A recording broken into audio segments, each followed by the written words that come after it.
দেশে বেকারের সংখ্যা ভয়ঙ্কর রূপ ধারণ করেনি বলে মন্তব্য করেছেন অর্থ উপদেষ্টা ডক্টর সালেউদ্দিন আহমেদ। বেসরকারি খাতে কর্মসংস্থান হয় বলে এটিকে বড় চ্যালেঞ্জ হিসেবে উল্লেখ করেন তিনি।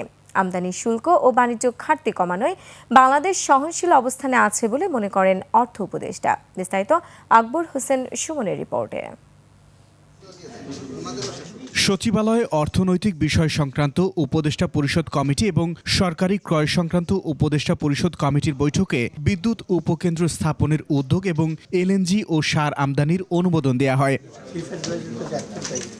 বৈঠক শেষে সাংবাদিকদের সঙ্গে কথা বলেন অর্থ উপদেষ্টা। ব্যবসা বাণিজ্যের মন্থর অবস্থা এবং কর্মসংস্থানের উদ্যোগ নিয়ে কথা বলেন তিনি। কোয়ান্টিটি ডেফিনেটলি কর্মসংস্থান একটা চ্যালেঞ্জ, কারণ কর্মসংস্থান হয় বেশিরভাগ তো প্রাইভেট সেক্টরে করে। যদি ব্যবসা যদি আপনার একটু মন্থর হয়ে যায় ডেফিনেটলি সে পড়বে, সেটাতে আবার এফেক্ট করে ব্যবসা বাণিজ্যে। আমরা কতটুকু সহায়তা দিচ্ছি, পলিসি সাপোর্ট দিচ্ছি, এটা কিছুটা একেবারে ওনারা যে ভয়ঙ্কর বিশেষ এপিডেমিক ভালো মনোযোগ আকর্ষণ করার জন্য এগুলো বলা, আমাদেরও মনোযোগ আকর্ষণের জন্য বলছে।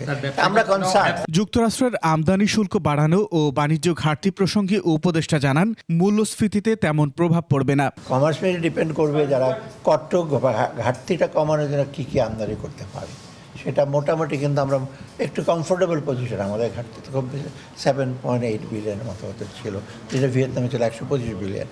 তো আমরা মোটামুটি নেব, আর কী কী সেটা ইমপ্লিকেশনটা কী হবে সেটা আমরা বসে আমরা যতই আমদানি করছি, সাপ্লাইটা ইউজ করছি, একটা মেজর প্রবলেম কিন্তু আপনার যেটা সে হোলসেল এবং রিটেল মার্কেটে।